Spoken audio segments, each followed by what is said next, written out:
Hi, everyone. This is the virtual public scoping meeting for the Gold Butte National Monument Implementation Plan.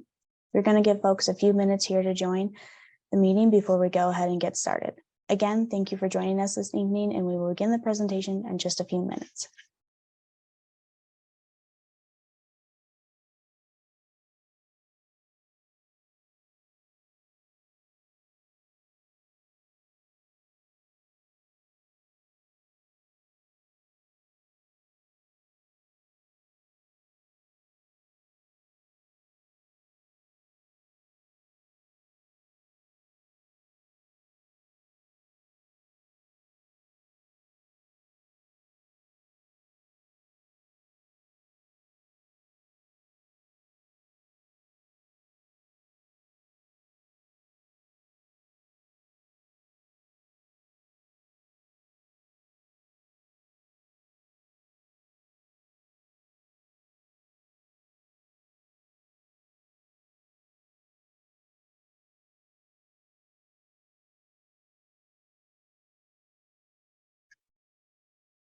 Good evening, everyone. I would like to welcome you to the virtual public scoping meeting for the Gold Butte National Monument Implementation Plan.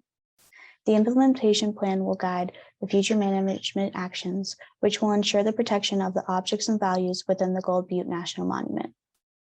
My name is Taylor Bartlett, and I work for EMPSI and serve as the Public Involvement Coordinator and Resource Specialist for the project. We are a national environmental consulting firm working with the BLM to facilitate the meeting and manage the Zoom application.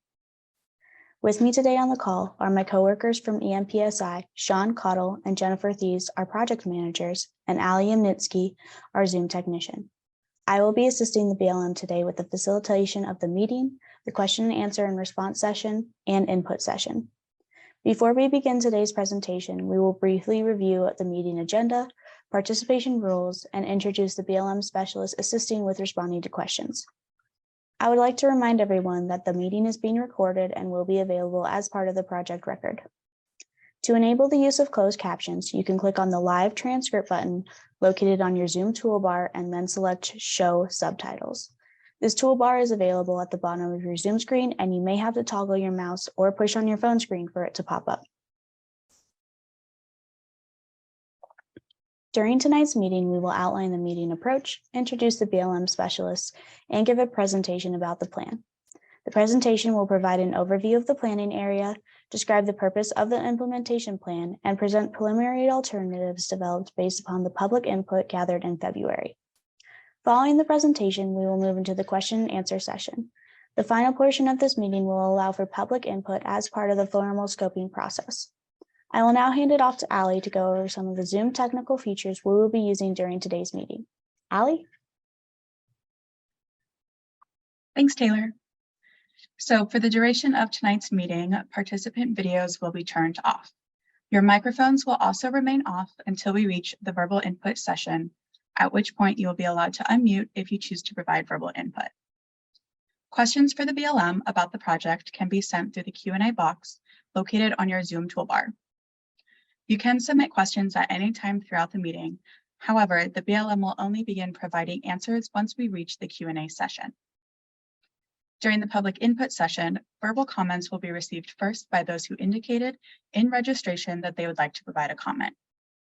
Then we will open up the floor to anyone else who would like to provide input. During the meeting, if you need technical assistance, you can enter your message into the chat box and a technician from our team will contact you.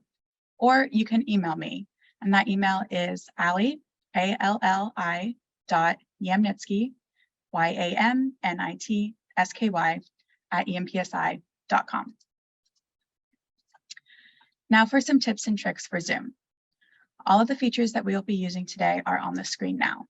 These are all available on your Zoom toolbar, which again is at the bottom of your screen, and you may need to toggle your mouse or press on your phone screen for it to pop up. The Q&A box will be used for questions directed to the BLM about the project. The chat box will be used for technical Zoom-related questions that you may have. We will also be placing relevant website links and email and mailing addresses in here throughout the meeting, so it's a good idea to keep that open in case you wish to use those. Lastly, the raise hand feature will be used during the public input session to indicate if you would like to provide input. I do want to note that we will review all of these instructions prior to using them during the Q&A and input sessions. We do ask that you avoid using inappropriate language and respect all participants and viewpoints for the duration of this meeting. And with that, I would now like to introduce Steve Leslie, the Las Vegas Assistant Field Manager, to introduce the project and the team. Steve? Yeah, thank you, Allie. Good evening, everybody. I'd like to thank you all for joining us for the meeting tonight. As Allie said, my name is Steve Leslie, and I'm the Assistant Field Manager for the Bureau of Land Management's Las Vegas Field Office. Tonight, we're presenting on one of our planning processes. We're currently gathering information to inform the development of an implementation plan and its associated environmental assessment for the Gold Butte National Monument. The purpose of tonight's meeting is to provide you information on what an implementation plan is, share with you some of the information that we did receive during the February public input period, present some preliminary alternatives that were developed with input received during that period that may be analyzed in the environmental assessment. The implementation plan is in the early stages of development, and we have just recently initiated the public scoping under the National Environmental Policy Act, or NEPA. We are encouraging everyone to provide your comments to help us in the development of this plan. We're very interested in hearing what future site-specific management actions you'd like to see implemented within Gold Butte National Monument as we move forward. On the bottom of the slide, there is a link for more information regarding the plan and access to this presentation. Assisting with this project and with tonight's meeting is Catherine Lloyd, who is the BLM's Monument Manager. And Catherine will present project overview and a little bit more detailed information about the implementation plan. Also assisting tonight with answering questions are some specialists from our office at the Bureau of Land Management. We have Lee Kirk, Jimmy Linares, Tiffany Arend, and Curtis Walker. So as I said earlier, we are now in the scoping period for this effort, which initiates the NEPA undertaking. This implementation plan will guide future site-specific actions within Gold Butte National Monument based on management decisions from the Las Vegas Resource Management Plan Record of Decision, the Travel Management Plan Decision Record, and the Presidential Proclamation. The implementation plan must adhere to the Presidential Proclamation issued on December 28, 2016. The implementation plan is not a land use plan decision and will not amend the current resource management plan. Development of the implementation plan and its associated NEPA considers stakeholder interests and concerns, provides an opportunity for continued collaboration with the public, with tribes, with other governmental agencies. I will say it's worth noting that if at any time during this process we do determine that a revision to the current resource management plan is needed, that may be addressed through the upcoming statewide resource management plan undertaking. And we'll add a link to that BLM website in the chat. The purpose and need for an implementation plan is to allow the BLM to integrate management decisions from the resource management plan and the presidential proclamation, while establishing goals, objectives, and management direction to guide future site-specific actions within the monument. These actions must ensure that the objects and values of the monument are conserved, protected, and restored. Furthermore, the presidential proclamation requires that the secretary, through the BLM, prepare and maintain a management plan for the monument and shall provide for maximum public involvement in the development of that plan, including but not limited to consultation with state, tribal, and local governments. This maximum involvement included the public information meetings back in February, our current public scoping period, our consultation with state, tribal, and local governments, as well as other federal agencies such as Fish and Wildlife Service and the National Park Service. This meeting is just one opportunity for you to share your ideas, your interests, and concerns with the BLM during the public scoping period. With that, I'm going to now turn it over to Catherine Lloyd to continue with the presentation. Thank you.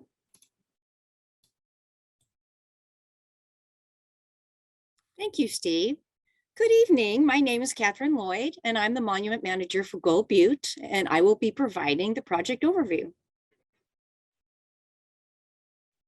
The Gold Butte National Monument was added as a unit of the National Landscape Conservation System by presidential proclamation in December of 2016.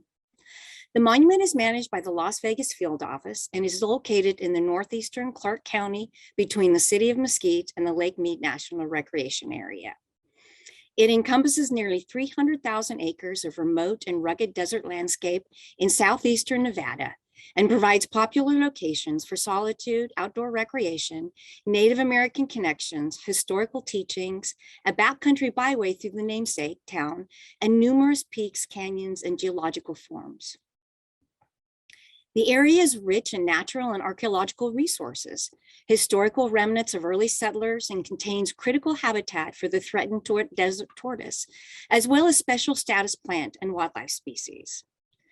The monument contains a wide variety of resources, including vital plant and wildlife habitat, significant geological formations, rare fossils, and historic remnants of Western mining and ranching heritage.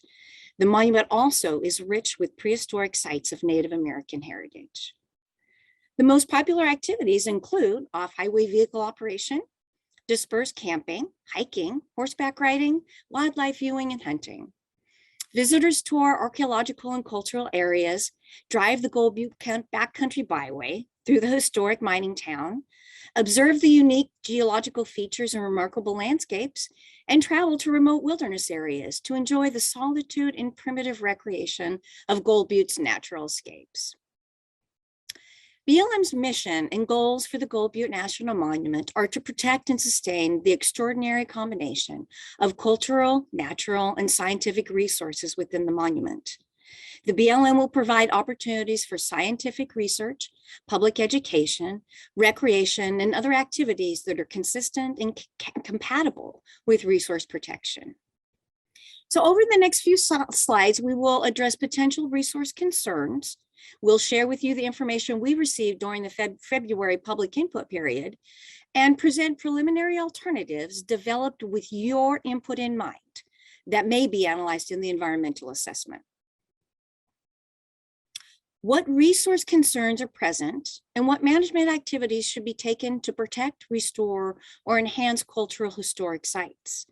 What management actions are needed to ensure continuation of tribal activities and traditional uses?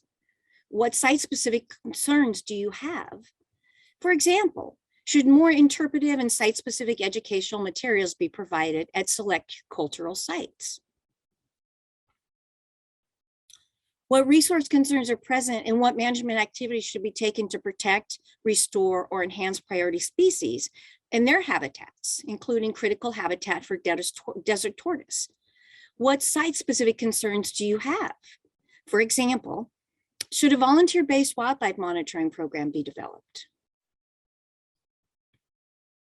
What resource concerns are present and what management activities should be taken to protect, restore, or enhance vegetation, including the biological crusts and native plant communities?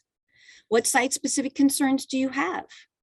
For example, for restoration efforts, should seed and plant materials be solely sourced from Gold Butte National Monument?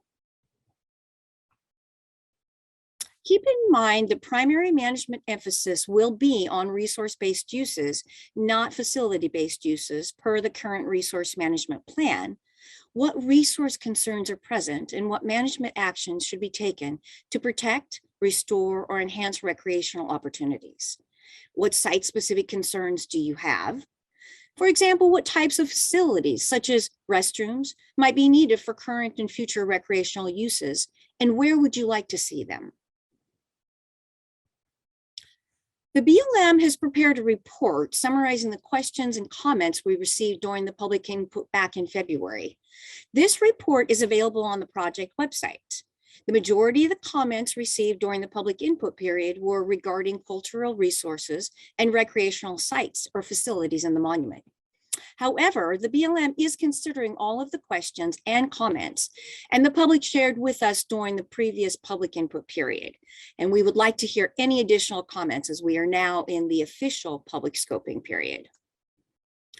Based upon the comments received during the initial public input period, the BLM has developed several preliminary alternatives.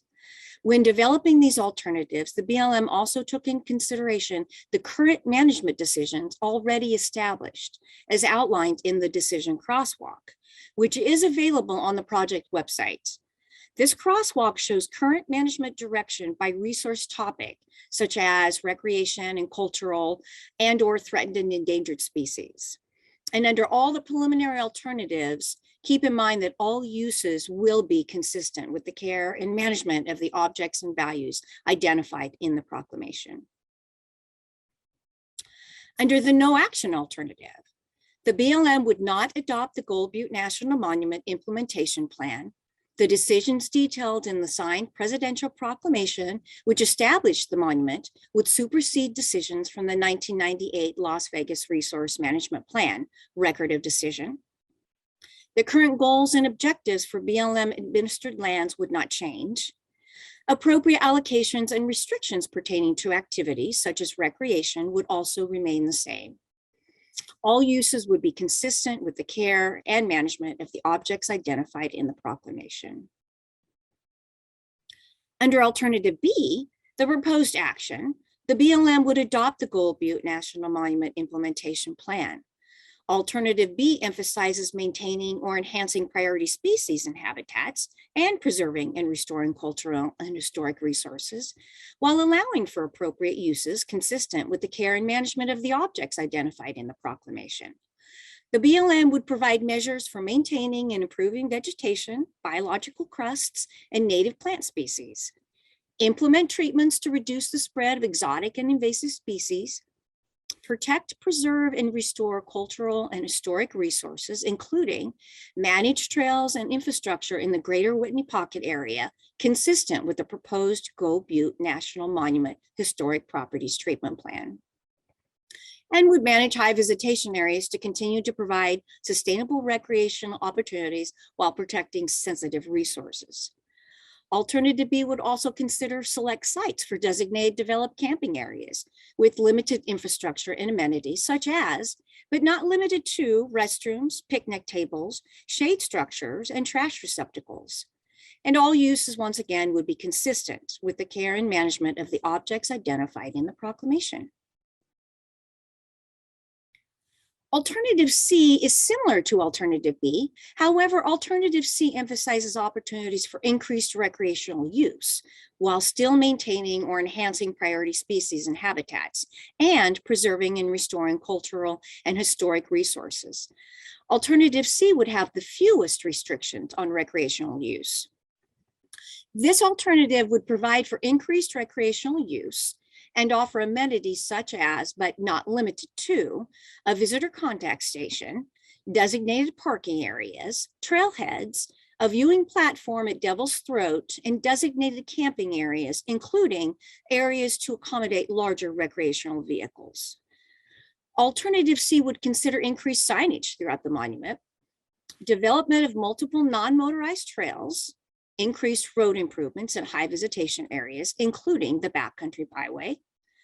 Consider adding additional recreation infrastructure specific to the Whitney Pocket area and Cabin Canyon, and would consider special recreation permit proposals, including but not limited to those for off-road vehicle use, mechanized use, equestrian use, hiking, vendors, concessionaires, and other activities on a case-by-case basis, adhering to critical tortoise habitat protection measures as provided in the 1998 Resource Management Plan, record of decision.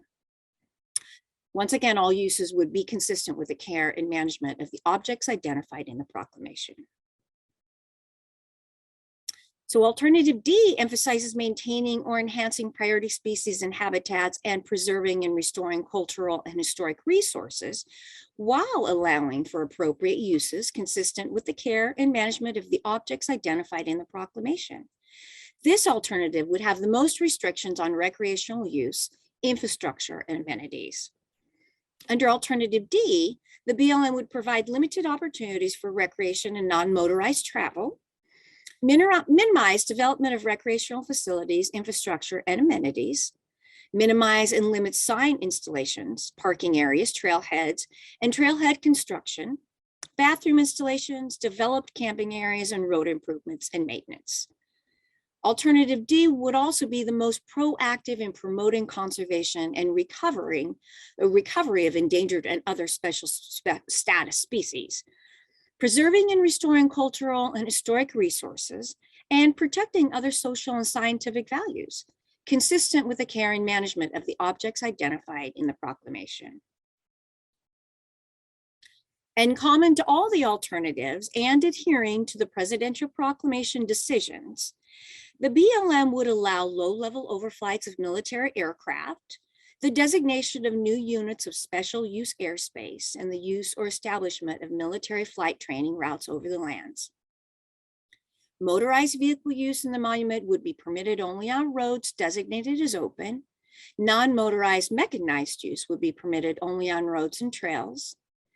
The BLM would provide for the operation, maintenance, and replacement, modification, or upgrade within the physical authorization boundary of existing flood control, pipeline, and telecommunications facilities, or other water infrastructure, including wildlife water catchments or water district facilities that are within the monument. The lands within the monument's boundaries would be appropriated and withdrawn from all forms of entry, location, selection, sale, or other disposition under the public land laws, from location, entry, and patent under the mining laws, and from disposition under all laws relating to mineral and geothermal leasing. The BLM would also renew, operate, and maintain, replace and modify water delivery facilities from valid existing water rights while protecting natural and cultural resources. The BLM would, to the maximum extent permitted by law and in consultation with Indian tribes, ensure the protection of Indian sacred sites and traditional cultural properties in the monument, and provide access by members of Indian tribes for traditional, cultural, and customary uses consistent with the American Indian Religious Freedom Act.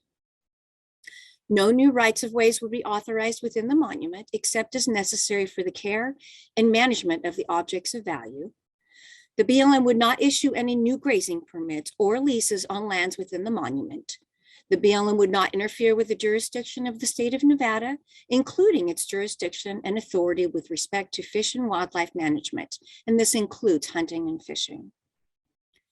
The BLM would consider special recreation permit proposals on a case-by-case basis to manage visitor use, protect natural and cultural resources, and provide a mechanism to accommodate commercial and organized recreational uses while adhering to the critical tortoise habitat protection measures as provided in the 1998 Resource Management Plan Record of Decision. Lands within the monument's boundaries are subject to valid existing rights, including valid existing water rights. And once again, all uses would be consistent with the care and the management of the objects that have be identified in the proclamation. And with that, I will now hand it back to Taylor, who will help facilitate the question and answer session of tonight's meeting. Thank you. Thank you, Catherine. We'll now move into our Q&A session. I first want to review some guidelines on how to submit a question before we begin. To submit a question, please pull up the Q&A box located at the bottom of your Zoom screen. You may have to toggle your mouse to get that toolbar to pop up. You can then go ahead and type your question into the Q&A box, and a specialist from the BLM will either answer your question live or type an answer back. We will do our very best to answer all the questions received. However, if we are unable to answer everyone's questions today, we will capture all the unanswered questions and post the original questions with answers to the virtual public meeting website, along with a video recording of this meeting. With that, we will now begin the session. I do want to note that it will take a minute or so to develop the answers to some of these questions, so we appreciate your patience as we gather that information. In our public meeting last night, we had a couple of good questions that we wanted to go over again to start off. So that first question that we had was, why is the BLM preparing an implementation plan that is tearing off the 1998 Las Vegas Resource Management Plan and not a new management plan for the Gold Butte National Monument? And Catherine, do you want to answer that? Yes, thank you, Taylor. Thank you for that question. So an implementation plan is an area or site-specific plan written to implement decisions made in a land use plan. And the BLM has determined that the current land use plan decisions and management directions in the 1998 Resource Management Plan addresses and coincides with the management prescriptions identified in the Gold Butte National Monument Presidential Proclamation. For instance, the current 1998 Resource Management Plan addresses mineral development, lands and realty actions, livestock grazing, and wild and horse and burrow management, consistent with the Presidential Proclamation management prescriptions. Thank you for that question.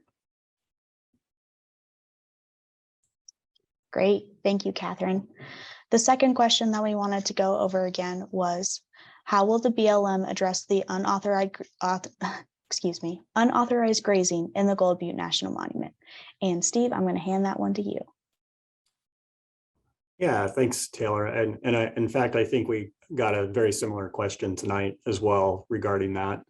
And I want to say that we do appreciate all of the concerns around this issue and that it is a very serious issue. I am sorry to say I don't have an update on how the BLM is going to proceed with addressing the unauthorized grazing that's occurring in and around the monument. What I can say is that whatever the BLM does, it would be a separate process from this planning effort for that action.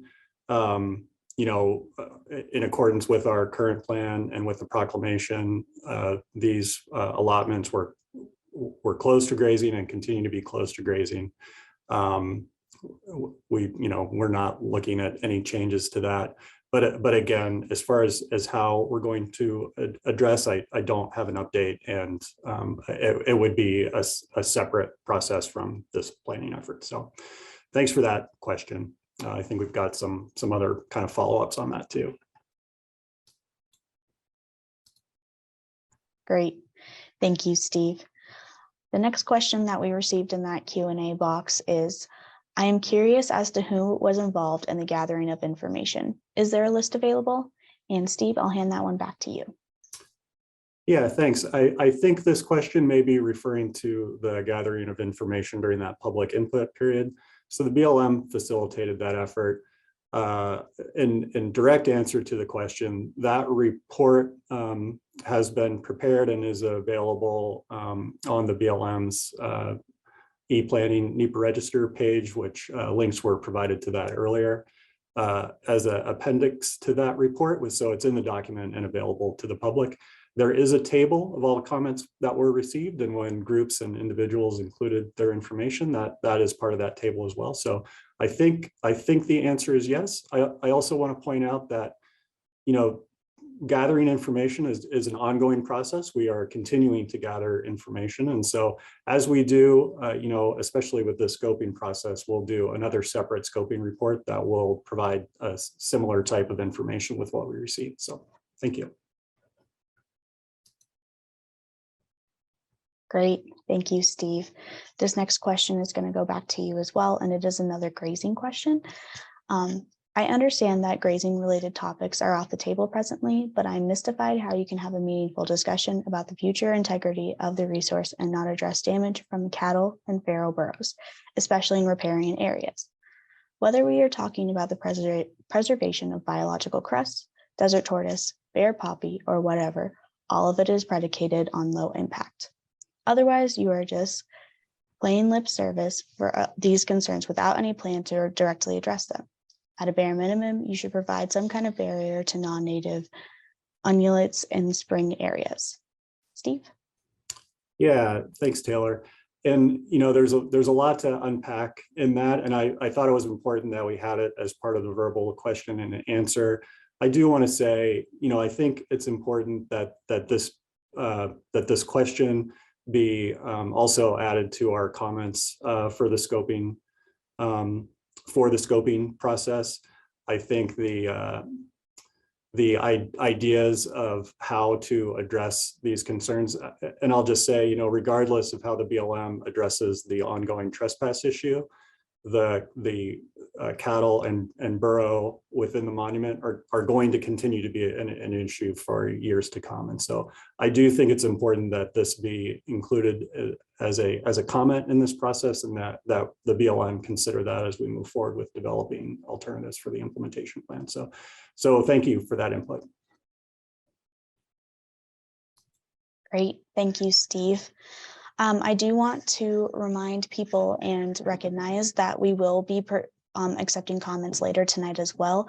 And that's when we will be able to use that raised hand feature.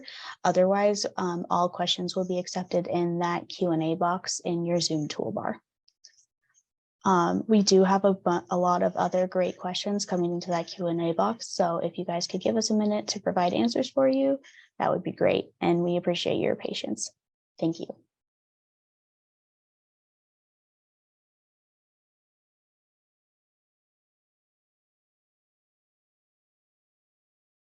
Okay, so our next question is there any current plans to address the bad road conditions throughout the area?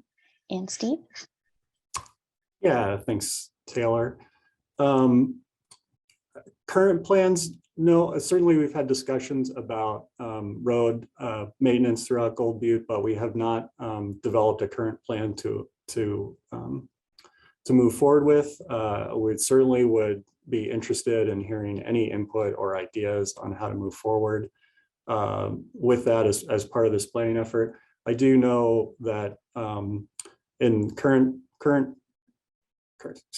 recently the BLM has worked with the county on addressing some of the more damaging potholes and holes in the broken pavement of the Gold Butte Backcountry Byway, and we have explored options on long-term solutions to the condition of that road. But I think this question might be more about the existing roads throughout the monument, and this would be a input that we would be interested in hearing as part of the scoping process. So thanks. Great, thank you, Steve. Our next question is, in regards to water rights, would existing rights be taken away? And I will hand that question over to Catherine. Yes, thank you, Taylor. Thank you for that question. Water rights are managed by the state of Nevada. Thank you. Great, thank you, Catherine. And thank you all for submitting these questions. Our next question is, will local residents be included in the scoping, and has there been an impact study in the local area? And Steve, do you want to answer that one? Yeah, thanks, Taylor. So generally, local residents have been included to date as part of this process. I will say also that the BLM is working on doing some additional outreach with the communities that are surrounding Gold Butte as part of this process. And so we'll work with the county commission liaison and with the town advisory boards, and we'll have a better idea for how to do that. As far as has there been an impact study on the local area? We've not to date, but we would consider that as part of the environmental analysis for the implementation plan through this process. So thank you. Great, thank you, Steve. And this question will go back to you. The question is, not everyone is against the grazing, as it definitely helps with fire mitigation. Yeah, so again, this could be something I would encourage folks to submit as scoping comments, and the BLM could provide some further consideration of that. So thanks. Great, thank you, Steve. So as of right now, I'm not seeing any more questions in the queue. We're going to give it just a minute or two here to see if anybody has any last minute questions they would like answered before we move on to the public comment session. Thank you all.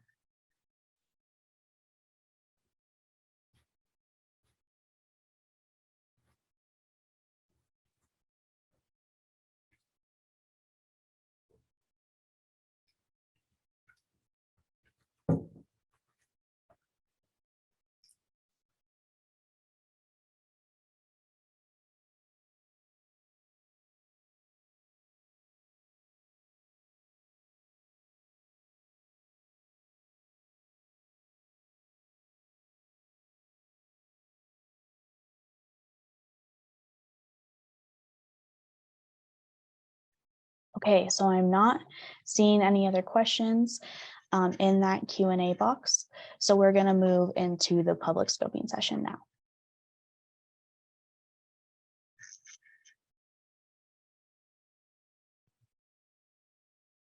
Okay, I'm going to, actually, we do have one question that just popped in, so give us 1 minute. We'll go back to that one. Okay, so that question is, have there been any maps made available to show what each plan or how each plan would affect accessibility by motor vehicles? And Steve, I'm going to hand that one to you. Yeah, thank you. So as Catherine had mentioned in the presentation, the access to motor vehicles is limited to those roads and routes that were designated as open at the time the monument was designated in 2016. And so there is a map available that shows those routes. And so we have not created maps that vary from that original map of the designated open routes from that time. I think this question came up last night as well. If there are specific questions or routes of concern that would need to be adjusted in conformance with what is provided for in the plan, that would certainly be input that we would be interested in seeing. So thanks. Great, thank you, Steve, for that answer. As of now, I'm not seeing any more questions. We are going to give it another minute or two just in case anybody has any other questions. So just type those in and we will provide those answers for you guys. Thank you.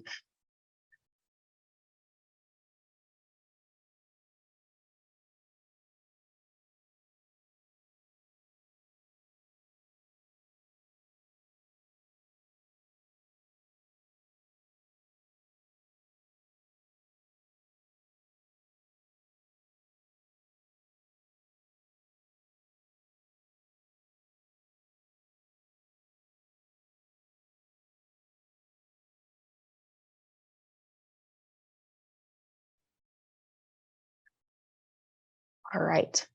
We do have another question in that Q&A box. The question is, my concern is in regards to it being made an ACEC. And Catherine, do you want to take that one? I will, thank you, Taylor. So areas of critical environmental concern have been established in the monument to protect the critical tortoise habitat as well as the cultural, natural, and geological values. These areas were actually established as ACECs in the 1998 Resource Management Plan before Gold Butte was actually or had actually become a monument. Thank you. Great, thank you, Catherine, for that response. Again, we'll give it a minute or two just to see if there are any last minute questions or other questions coming in through that Q&A. We appreciate all these questions and we will get back to you. Thank you.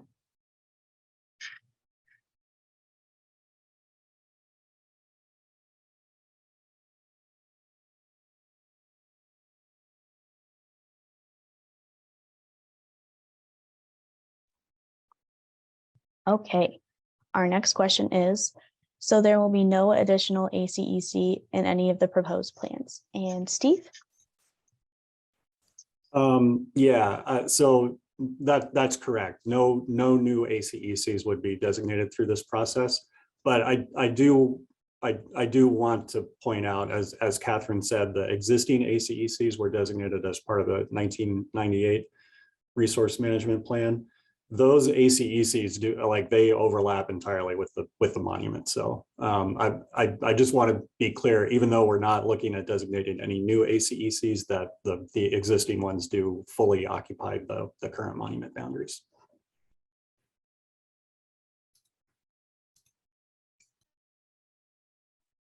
Great, thank you for that response, Steve. We'll see if there's any follow-up questions or any further questions. So we'll give it another minute. Thank you all.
Okay, so I'm not seeing any further questions in that Q&A box, so we will move into the public scoping session now. So I want to review some guidelines on how to exactly provide input before we go ahead and start. First, I want to remind everyone that your microphone will remain closed until you have been called on to provide your input. There are also several ways to provide comment. Following this input session, we will display and review a list of those ways. We will first call on those participants who indicated during registration that they would like to provide a comment. We will display the names for the next 6 participants in line so you can be aware of when you will be called on. After that, we will open the floor to anyone else who wishes to provide a comment. When you hear your name called out, please use the raise hand feature so that we know you are available and ready to offer your input. You can access the raise hand feature by clicking on the participants list icon, which is located at the bottom of your Zoom screen. If you wave your mouse back and forth across the bottom of your Zoom screen, the participants list icon should appear. You can then click on the participants icon and select the raise hand feature located at the bottom of the participants list.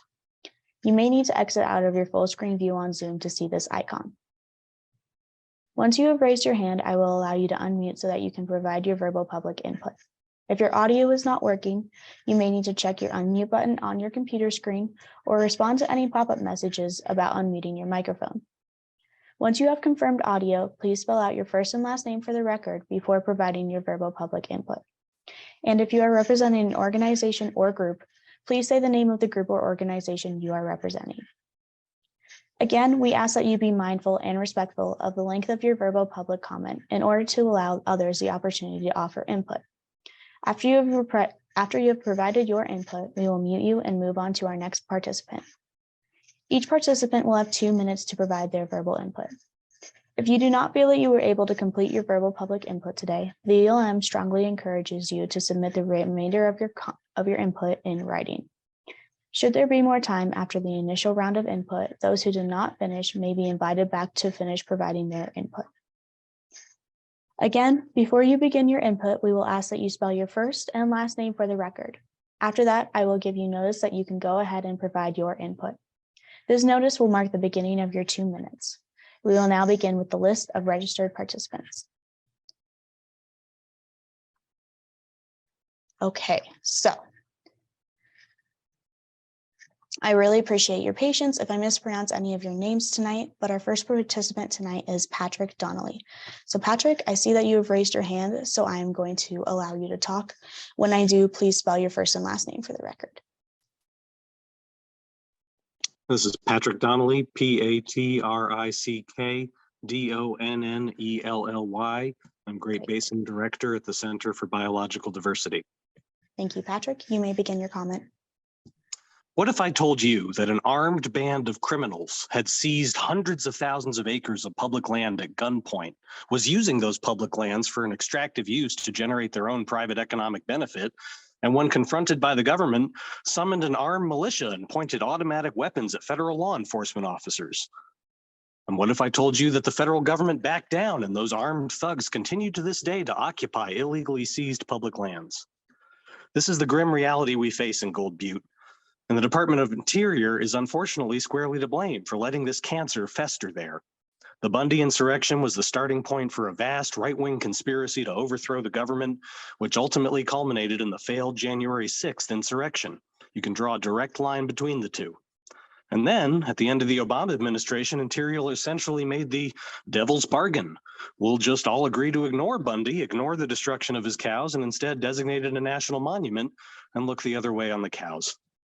Is this a monument in name only? Will BLM and Interior continue to allow Bundy's cows to run roughshod across this critical desert tortoise habitat? I mean, you can put up all the toilets and footpaths you want, but right now there are 500 head of cattle in a place there should legally be 0. And if anyone says anything, you get an automatic weapon pointed in your face. There is no law in Gold Butte. There is no constitution in Gold Butte.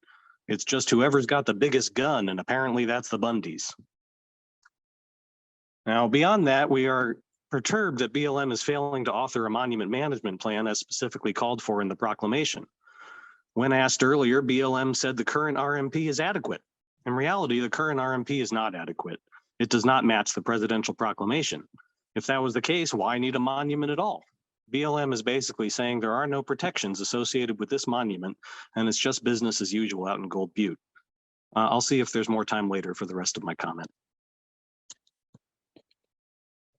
Great, thank you, Patrick. I'm going to put you back on mute and lower your hand.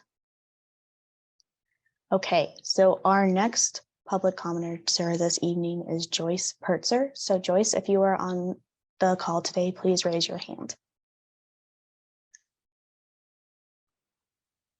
And I am not seeing Joyce anywhere. So I will move on to our next participant. But Joyce, if you are online, we will have another chance for you to provide input later on this evening.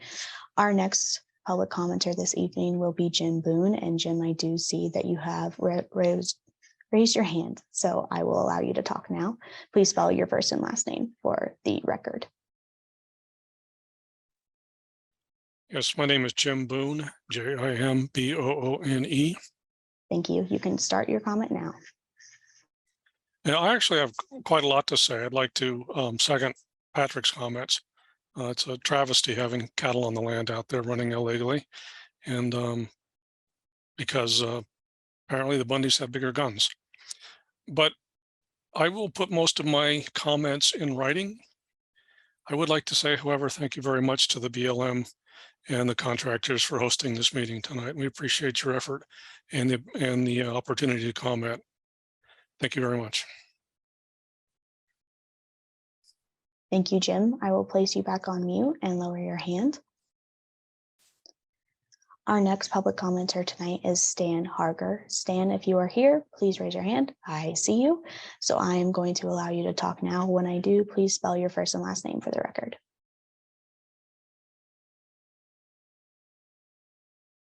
And Stan, I see that you are still unmuted, so I will ask you to unmute.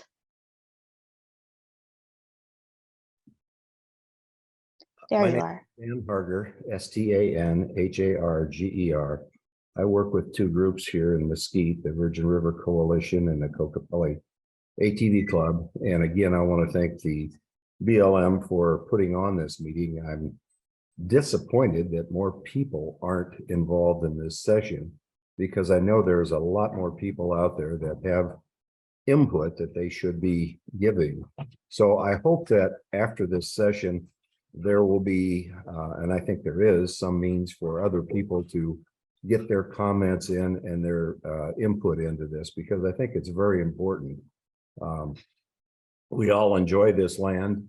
We want to maximize, if we can, recreational use while we minimize the ecological impact of that use. There's a lot of people here that enjoy it very much and use it, and we need to make it as easy as possible for them to use it while, again, minimizing the ecological impact. I've already expressed one concern last night, and it still concerns me, and that is how we make this available to people with disabilities. We have closed off some areas that make accessibility only by foot. And many of the people, especially retired community like Mesquite is, can ride in a vehicle, but they cannot walk long distances, especially over rough ground. So some of the areas are unavailable to them. And I'd like to see how we might fix that or change it or give them some kind of special access to these areas, because while I realize there's some potential damage to any of these areas, I don't think these are the people that are doing it, but they are the ones that are suffering because they do not have access anymore. Thank you. Thank you, Stan, for your comment. I'm going to place you back on mute and lower your hand.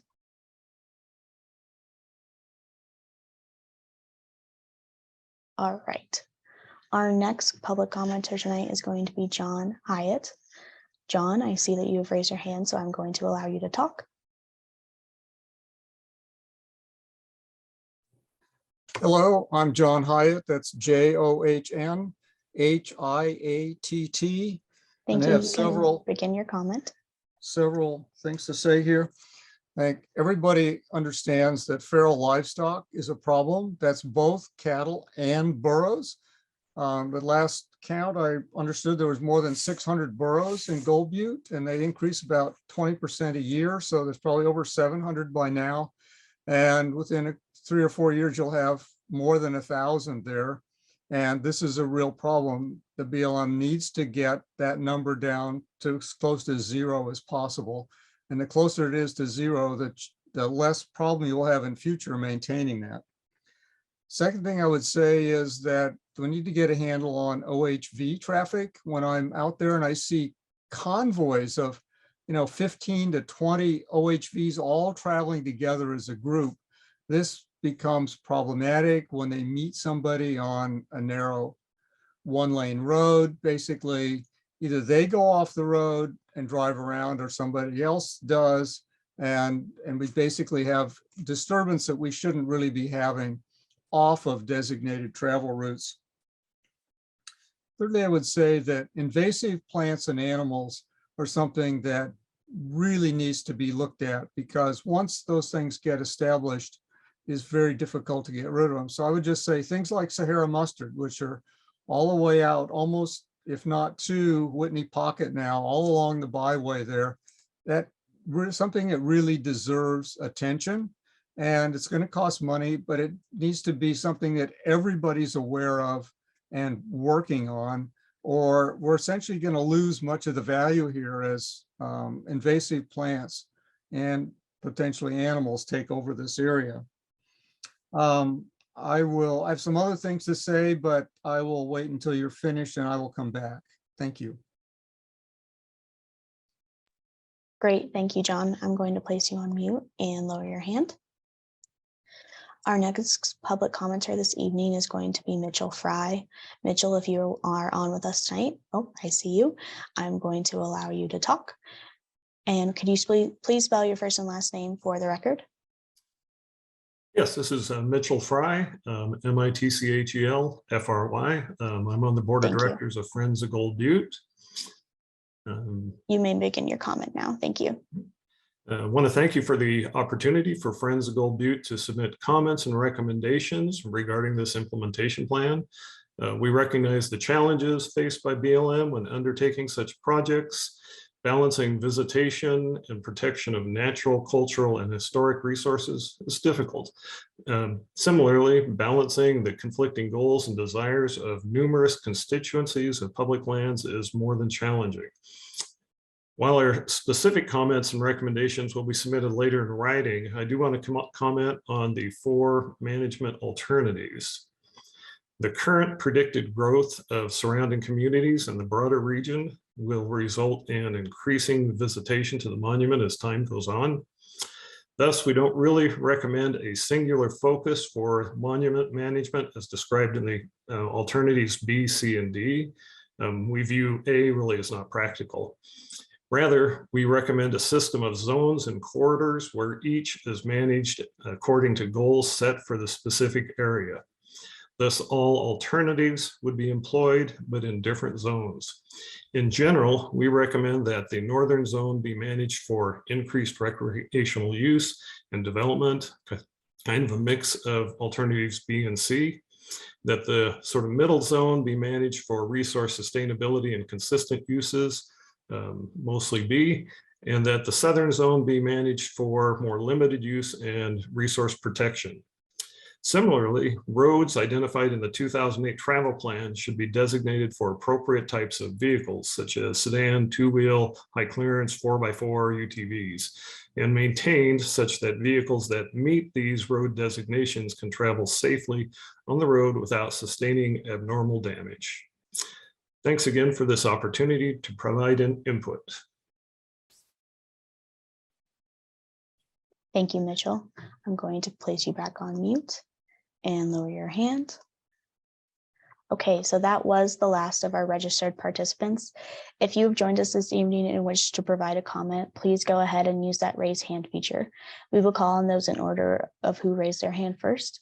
Again, you will have 2 minutes to provide your input. When you are called on, I will allow you to unmute, and you may have to respond to any pop-up messages on your screen.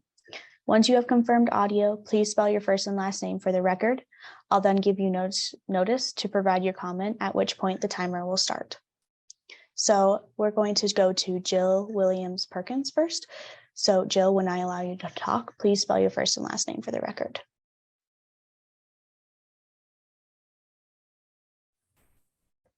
Jill Williams Perkins, JILLWILLIAMS, Perkins, PERKINS. Thank you, Jill. You may begin. So as a local resident and a user of the recreational part of Gold Butte, I disagree and agree. We need some management. The roads need maintained. We need to figure out some kind of a plan for it to work. But closing these areas off and taking away from the use of my grandchildren and their great grandchildren and making it so they're not even going to have any accessibility is not acceptable in any way. The local people who live in the area need to be more included and partnered with the BLM to make these kind of choices, not outside entities that don't live here, that don't work here, that don't enjoy this area and love it and protect it and try to keep it clean. Along with the BLM, we've worked with them for many years. I've been involved in tourism. I've been involved with my own camping and stood side by side during projects for volunteering. We love off-roading, we love horseback riding, and we also love hiking. And we do believe some of these areas need to be kept beautiful and pristine, but how good is that if nobody can go see them? There are many people who have disabilities, many people who would never have access, elderly and young children, that we need to protect them too, not just the areas that are considered to be environmentally impacted by our human content. It needs to be considered both ways, and humans are just as valuable as plants, if not more.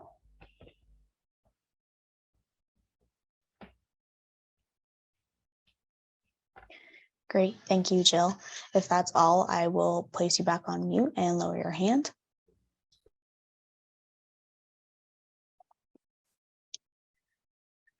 All right, so right now I don't see any others hands raised. So we're gonna give it another minute or two, same as we did with the Q&A, to see if anybody else would like to provide comment. If you do, you can access that raise hand feature in that participants list, and we will call on you. Thank you all.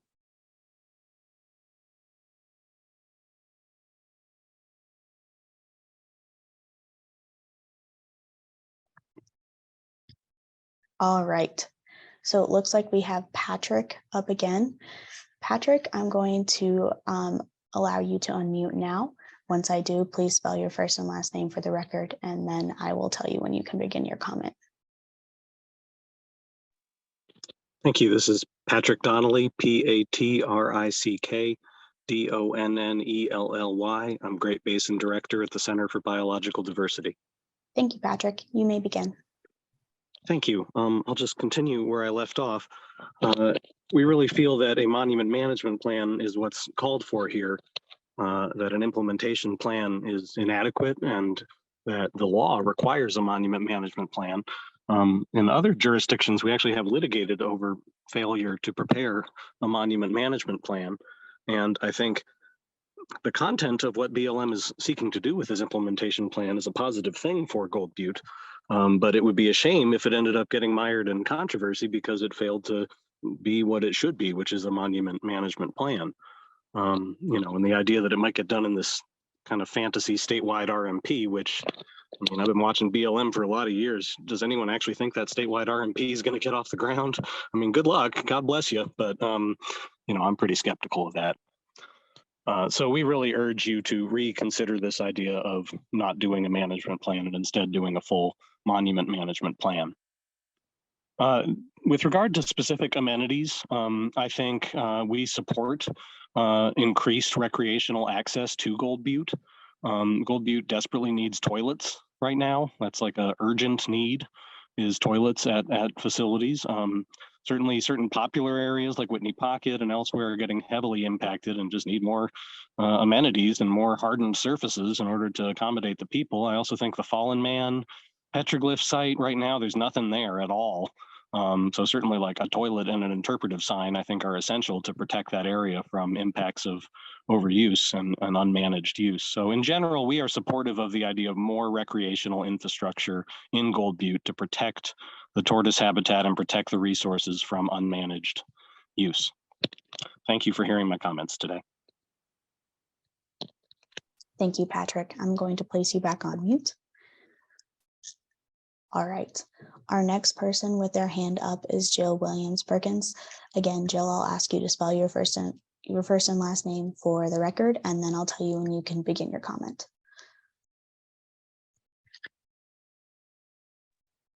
Jill Williams Perkins, JILLWILLIAMS, Perkins, PERKINS. Thank you, Jill. You may begin your comment. My comment is in response to Patrick Donnelly's comment that the threat of litigation should never be a means as to making a decision in what to do with our public lands. They are our public lands. They are already established, and I understand, yes, that they have been made into a national monument, but by all means, a threat of litigation, the locals should be helping in this decision, not an entity that is paid to try and shut everything down. There are very many responsible people out there as far as groups that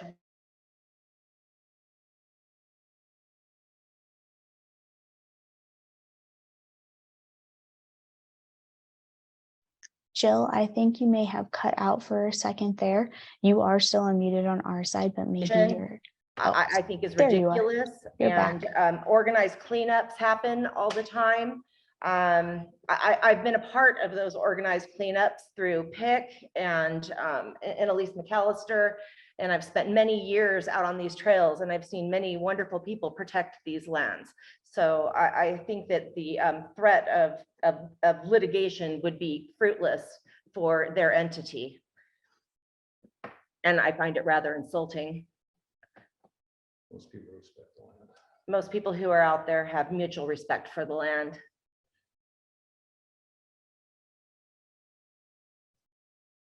Thank you, Jill. I'm going to place you back on mute and lower your hand again. And just so you are aware, you did cut out somewhere in the middle there. So we do encourage you to submit your comment in writing since you were breaking up. But we did hear almost all of your comments, so we appreciate your comment. Our next person that is going to be commenting tonight is John Hyatt. John, I'm going to allow you to talk. Please spell your first and last name for the record, and then I will indicate when you can start your comment.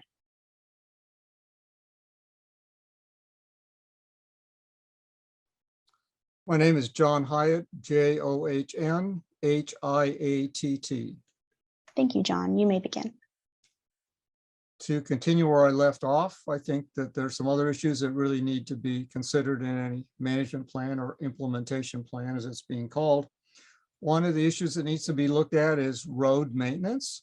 With climate change, we're seeing increased intensity of thunderstorms, and water is the enemy of roads. So need to look at how many drains there are on roads, how frequent those are, and that's a function of grade and soil type. So that's something that actually needs to be part of the plan, is how you will maintain roads to deal with increased frequency of severe thunderstorms. We also need to probably take a look at some of the travel routes. I know there was a lot of contention when those were set up, but some of those are really not sustainable. And the ones that aren't should basically probably be allowed to just lapse rather than become ultimate challenge for somebody with an incredibly strong off-road vehicle.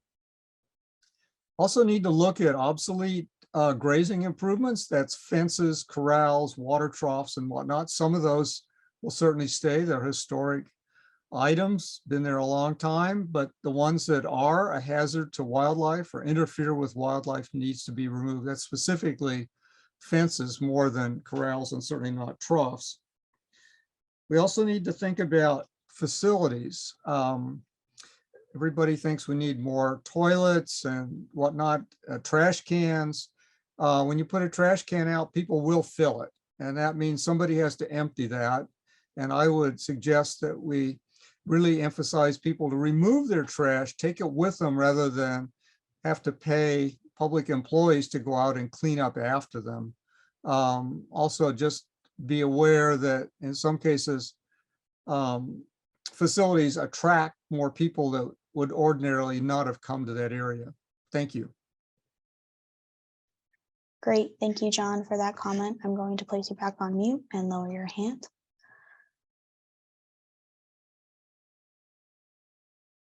And I'm gonna keep my eye out in case anybody else has raised their hand tonight.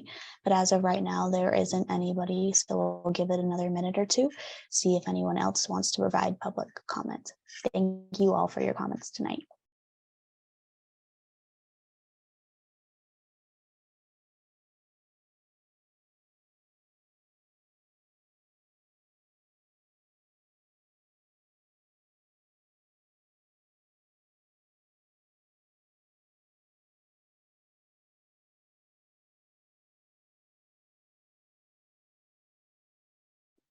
Okay, it looks like we have Stan Harger raising his hand. So Stan, I'm going to allow you to talk. Again, please spell your first and last name for the record, and then I'll indicate when you can begin your comment.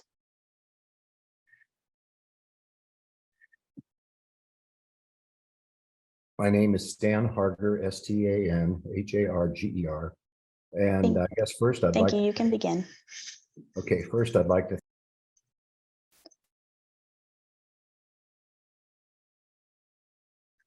My apologies. I think you are on mute again, so please click that unmute button.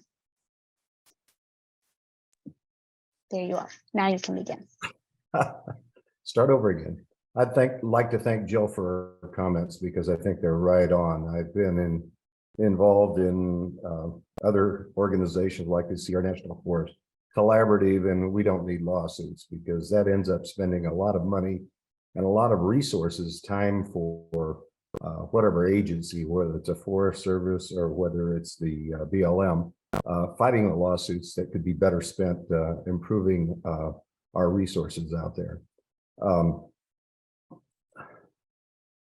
The other thing I think that's important is we all need to try to, and the two organizations that I work with, the Virgin River Coalition and the Kokopelli ATV Club here in Mesquite, try to find ways that we can work with and partner and help the BLM. I know the Friends of Gold Butte also do this, and I want to commend them for their actions in making certain improvements out there and finding grants and working with them. We need to partner more with the BLM, find grants, go out and create these facilities that are needed out there, whether it's restrooms or signs. Both of the organizations that I've worked with are working with do that on an ongoing basis. We do regular cleanup efforts. We have placed hundreds, literally hundreds of signs out on BLM land, helping people stay on the primary major roadways, find their way and not get lost. And that's important to visitors, especially that come in from outside this area. I work with search and rescue, and I know why people get lost out there. And it's because there's trails all over the place and there's no markings on those roads or trails. And so they make one wrong turn after another and get lost. And this climate is pretty threatening to people that have to spend the night out there, whether it's in the summer or whether it's in the winter. Certainly they don't go out there thinking they're going to spend the night. They're not equipped for it. They're not dressed for it. So we need to make it easy for people to visit and enjoy these areas. And at the same time, we need to, and my signs include that, whether these are habitats for endangered species, we need to tell them that they need to stay on the roads, especially in the areas where, and look out for the desert tortoise. The tortoise doesn't know the difference between the road and the other area. And so we don't potentially run over those. Thank goodness I haven't seen that happen yet, but I'm sure it probably could happen out there. I guess the gist of what I'm trying to say is, Okay, Stan, we all need to contribute. I apologize. Oh, thank you. I apologize. I had to cut you off there, but your time was up. We appreciate your comments. So I'm going to place you back on mute. and lower your hand.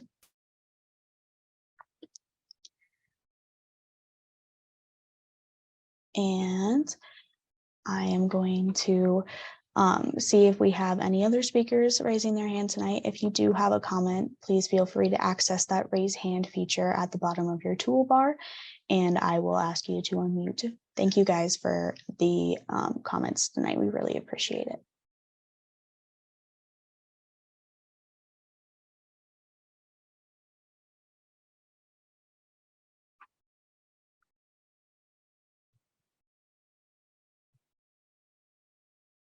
Okay, our next commenter tonight is going to be Keith Wheeler. Keith, I'm going to allow you to talk. When I do, please spell your first and last name for the record, and then I will indicate when you can begin your comment.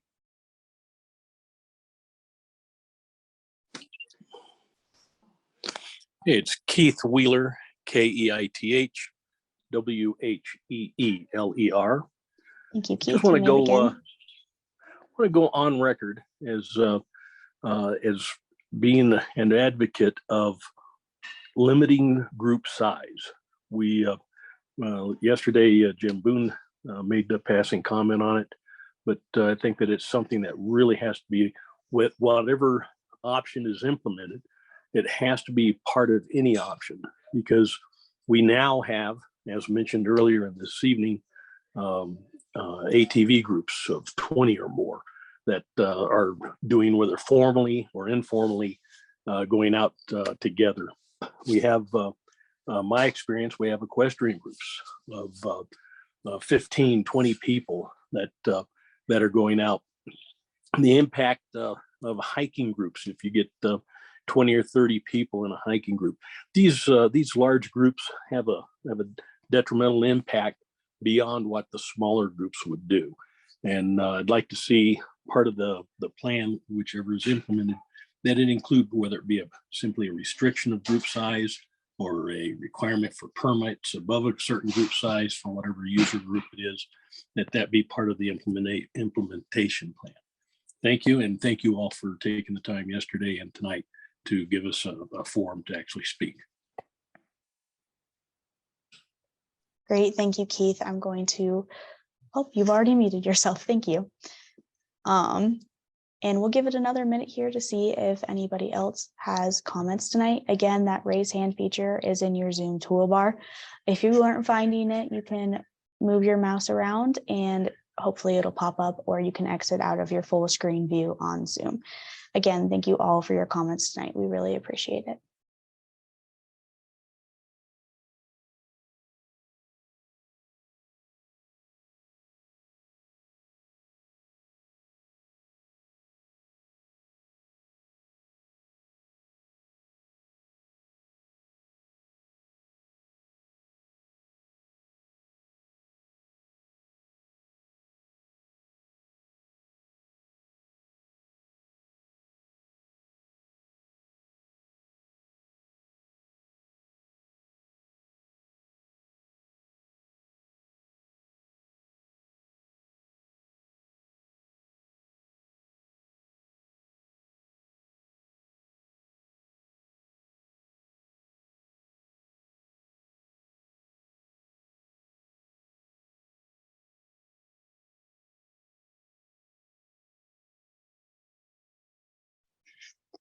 Okay, so I'm not seeing any more raised hands, so I'm going to move us along to further ways to provide comment now.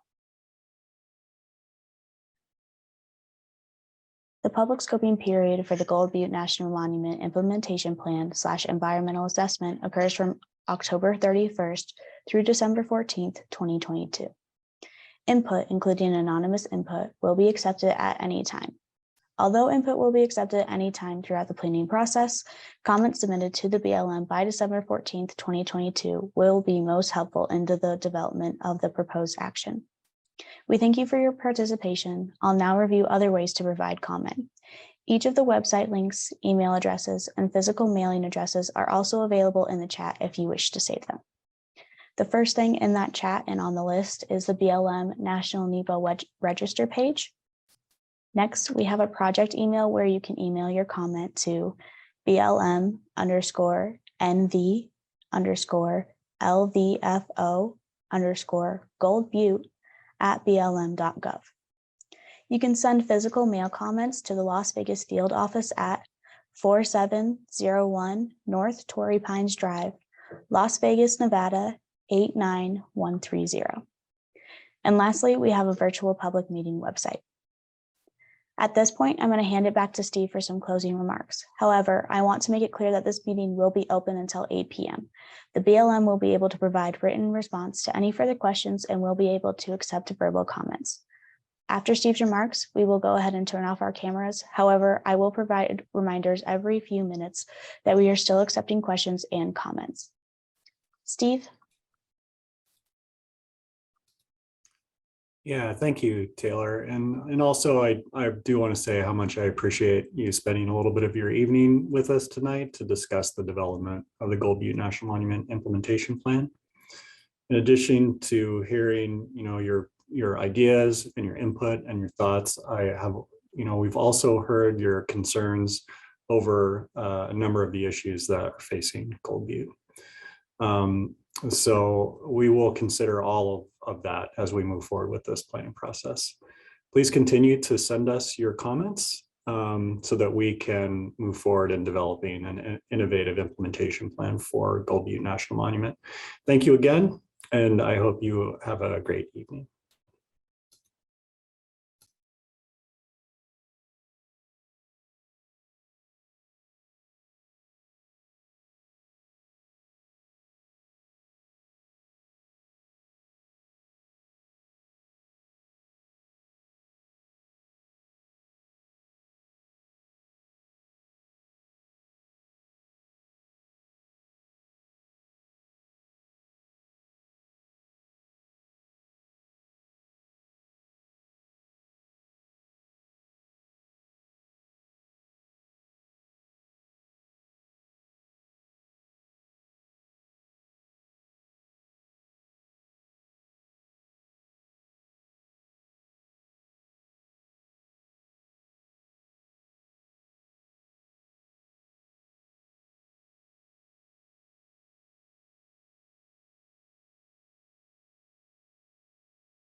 All right, I just want to remind folks that we'll be here until 8 p.m. to accept verbal comment or provide written response to any questions. Thank you.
All right. I just want to remind folks that we'll be here until 8 p.m. to accept verbal comment or provide written response to any questions you may still have. Thank you for being with us tonight.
So it's now 8:00 p.m. and that brings us to the end of this meeting. Thank you everyone for your participation. I will now go ahead and close out the meeting.